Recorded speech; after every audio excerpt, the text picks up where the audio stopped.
रामायण की कहानी तो भगवान राम के साथ खत्म हो जाती है, ऐसा हम सबको लगता है। लेकिन एक किरदार ऐसा है जिसकी असली कहानी तो उस महाकाव्य के खत्म होने के बाद शुरू हुई। जी हाँ, हम बात कर रहे हैं हनुमान जी की। चलिए आज पता लगाते हैं उनकी उस यात्रा का जो युगों युगों तक चलती रही। तो सोचिए, त्रेता युग का अंत हो रहा है, राम राज्य की स्थापना हो चुकी है और भगवान राम का पृथ्वी पर आने का जो मकसद था वो पूरा हो चुका था। मतलब अब उनके विदा लेने की घड़ी आ गई थी। और वो क्षण कितना भावुक रहा होगा, है ना। भगवान राम ने अपनी मानवीय लीला को समाप्त किया और सरयू नदी में जल समाधि ले ली। और सिर्फ वही नहीं, उनके साथ पूरी की पूरी अयोध्या वैकुंठ चली गई। ये एक युग का, एक कहानी का संपूर्ण समापन था। लेकिन उस विशाल भीड़ में एक ऐसी शक्ति भी थी जिसने वैकुंठ जाने से मना कर दिया, जिसने यहीं इसी धरती पर रुकने का फैसला किया। तो रामायण के बाद महाबली हनुमान का आखिर हुआ क्या? यही वो गहरा सवाल है जिसका जवाब हम आज खोजने निकले हैं। अब देखिए, हनुमान जी के यहीं रुकने की कहानी जुड़ी है उनके अमर होने के वरदान से। तो सबसे पहले ये समझना जरूरी है कि आखिर उन्हें ये अनंत जीवन मिला कैसे था। ये कोई एक घटना नहीं थी या किसी एक देवता से मिला वरदान नहीं था। नहीं, उनकी अमरता तो असल में कई सारे दिव्य आशीर्वादों का एक संगम है जो समय के साथ उन्हें मिलते गए और जिसने उन्हें चिरंजीवी बना दिया, मतलब अमर। तो मोटे तौर पर उनकी अमरता के 3 बड़े पड़ाव थे। सबसे पहला तो बचपन में मिला, जब उन्होंने सूर्य को फल समझकर निगल लिया था। तब सभी देवताओं ने उन्हें वरदान दिए। दूसरा और शायद सबसे खास अशोक वाटिका में मिला, जब माता सीता ने उन्हें अजर अमर होने का आशीर्वाद दिया। और तीसरा पड़ाव था स्वयं भगवान राम का आदेश। जब वो पृथ्वी छोड़ रहे थे तो उन्होंने हनुमान जी को यहीं रुककर धर्म की रक्षा करने को कहा। वाल्मीकि रामायण में एक बहुत ही भावुक प्रसंग है, जब भगवान राम ने हनुमान जी से कहा कि चलो मेरे साथ वैकुंठ चलो, तो हनुमान जी ने मना कर दिया। सोचिए, उन्होंने कहा मुझे मुक्ति नहीं, मुझे तो बस आपकी भक्ति चाहिए। और उन्होंने ये वचन दिया कि जब तक इस धरती पर राम का नाम गूंजता रहेगा मैं यहीं रहूंगा। और बस यहीं से हनुमान जी की एक बिल्कुल नई यात्रा शुरू होती है। तो ठीक है, राम चले गए, युग भी बदल गया, पर हनुमान जी यहीं रह गए। तो सवाल ये उठता है कि वो गए कहाँ? रामायण के बाद उनका रोल क्या था? उन्होंने कौन सी भूमिका अपनाई? श्रीमद् भागवतम हमें बताता है कि हनुमान जी ने कैलाश पर्वत के पास गंधमादन पर्वत को अपना घर बनाया। ये एक बहुत ही रहस्यमयी जगह मानी जाती है। कहते हैं आम इंसान वहां पहुंच ही नहीं सकता, और यहाँ उनका स्वरूप भी पूरी तरह बदल गया। देखिए, यहाँ हनुमान जी के कैरेक्टर में एक गजब का ट्रांसफॉर्मेशन देखने को मिलता है। रामायण वाले हनुमान एक एक्टिव वॉरियर थे, है ना, अपनी शारीरिक शक्ति के लिए जाने जाते थे। लेकिन रामायण के बाद वो एक शांत चिंतनशील ऋषि बन गए। अब उनका काम लड़ना नहीं था, बल्कि धर्म और राम नाम के आदर्शों को आने वाली पीढ़ियों के लिए बचा के रखना था।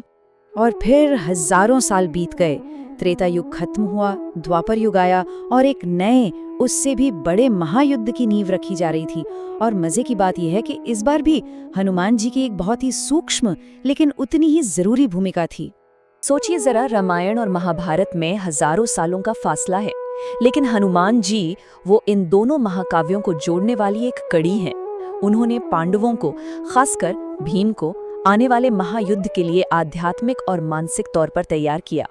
लेकिन फिर वही सवाल कि अगर वो थे तो इतने शक्तिशाली होने के बाद भी उन्होंने कुरुक्षेत्र के मैदान में हथियार क्यों नहीं उठाए? शारीरिक रूप से वो थे कहाँ? और इसका जवाब काफी हैरान करने वाला है। वो किसी योद्धा के रूप में नहीं थे, बल्कि अर्जुन के रथ पर जो झंडा था, जो ध्वजा थी, उस पर विराजमान थे। इसीलिए अर्जुन के रथ को कपि ध्वज भी कहा जाता है। और उनका वहां होना सिर्फ प्रतीकात्मक नहीं था, ये पांडवों की सुरक्षा के लिए एक बहुत बड़ी रणनीतिक चाल थी। उनकी मौजूदगी के कई फायदे थे। कहते हैं उनकी एक गर्जना से ही दुश्मन सेना में खौफ पैदा हो जाता था। वो कर्ण जैसे महारथियों के दिव्यास्त्रों से रथ को बचा रहे थे। और इसका सबसे बड़ा सबूत तो युद्ध के आखिरी दिन मिला। जब लड़ाई खत्म हुई, कृष्ण और अर्जुन रथ से उतरे और जैसे ही हनुमान जी ने ध्वजा छोड़ी, वो रथ धूं धूं करके जलकर राख हो गया। तब कृष्ण ने बताया कि ये रथ तो दिव्यास्त्रों की वजह से कब का खत्म हो चुका था, बस मेरी और हनुमान की मौजूदगी ने इसे अब तक बचाए रखा था। तो महाभारत खत्म हुआ, द्वापर युग का भी अंत हो गया और फिर शुरू हुआ कलयुग। ये नया युग अंधकार का युग माना जाता है और इस नए युग में हनुमान जी का रोल एक बार फिर से बदला। कलयुग में वो एक रक्षक से ज्यादा एक मार्गदर्शक, एक गाइड बन गए। माना जाता है कि 16वीं सदी में उन्होंने ही गोस्वामी तुलसीदास जी को दर्शन देकर रामचरितमानस लिखने की प्रेरणा दी। फिर 17वीं सदी में शिवाजी महाराज के गुरु समर्थ रामदास ने उनसे प्रेरणा लेकर पूरे महाराष्ट्र में मारुति मंदिर बनवाए ताकि लोगों में लड़ने का जज्बा पैदा हो। और आज तो हम सब जानते हैं, वो सेवा और शक्ति के सबसे बड़े प्रतीक हैं। अब इतिहास और भक्ति से थोड़ा आगे बढ़ते हैं। हनुमान जी की कहानी में कुछ ऐसे रहस्यमय पहलू भी हैं जो आज भी लॉजिक और साइंस को कह सकते हैं चुनौती देते हैं। चलिए इनमें से कुछ पर नजर डालते हैं। इंटरनेट पर एक थ्योरी बहुत चलती है कि श्रीलंका के घने जंगलों में एक बहुत ही रहस्यमयी जनजाति रहती है, मातंग जनजाति, और कहा जाता है कि हनुमान जी हर 41 साल में उनसे मिलने आते हैं। वो लोग एक लॉग बुक भी मेंटेन करते हैं जिसमें वो अपनी बातचीत को दर्ज करते हैं। अब ये एक दिलचस्प कहानी है, लेकिन इसे एक तरह की शहरी किंवदंती ही मानना चाहिए क्योंकि किसी भी मुख्य धारा के वैज्ञानिक संस्था ने इसे कंफर्म नहीं किया है। पुराणों में उनके भविष्य को लेकर भी कुछ जबरदस्त भविष्यवाणियां हैं। जैसे सूर्य पुराण कहता है कि अगले कल्प में यानी अगले ब्रह्मांडीय चक्र में हनुमान जी नई दुनिया के ब्रह्मा बनेंगे। एक और भविष्यवाणी है कि कलयुग के अंत में जब कल्कि अवतार आएंगे तो हनुमान जी उनकी मदद के लिए फिर से प्रकट होंगे। और हाँ, कुछ लोग तो हिमालय में दिखने वाले रहस्यमयी येटी को भी हनुमान का ही एक रूप मानते हैं। हालांकि ये सिर्फ अटकलें हैं। तो ये सारी कहानियां, ये भविष्यवाणियां, इन सब के बीच में हमें ये सोचना चाहिए कि हनुमान जी की इस अमरता का आखिर असली मतलब क्या है, इसकी दार्शनिक मीनिंग क्या है।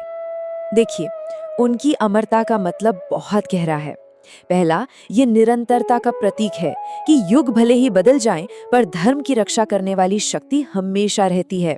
दूसरा, ये शक्ति के विकास को दिखाती है, कैसे शारीरिक शक्ति से सुरक्षात्मक और फिर प्रेरणादायक शक्ति में तब्दील हुई। और सबसे जरूरी बात, उनकी कहानी हमें ये याद दिलाती है कि असली ताकत विनम्रता में होती है। शास्त्र कहते हैं हनुमान तब तक हैं जब तक राम कथा है।